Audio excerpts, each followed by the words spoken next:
They were born in three different Americas. They grew up in three different versions of what basketball means and what it costs and what it asks of you. They had never heard of each other. One July weekend in Atlanta changed all of that.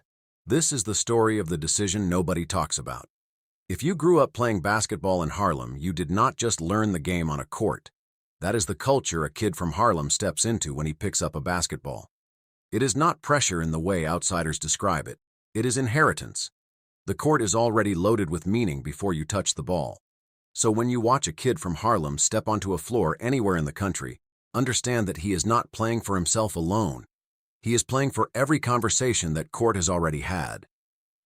100 miles south of Harlem, Camden sits on the Delaware River and watches Philadelphia from across the water. The poverty rate has ranked near the top of national lists for decades.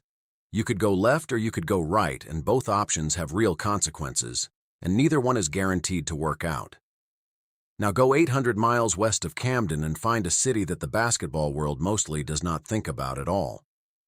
Canton, Ohio, is a football city. The basketball kid in Canton is not operating inside a dynasty narrative. He is operating in a place where the sport he loves is a secondary concern at best. What that produces in the right kind of player is something that no level of attention can manufacture. It produces a player who learned the game entirely on his own terms, without the crowd, without the legacy, and without the inherited weight that Harlem and Camden carry. He has spent years working in a place where nobody was coming to document it. That kind of invisibility either breaks you or it builds something in you that is very difficult to defend against.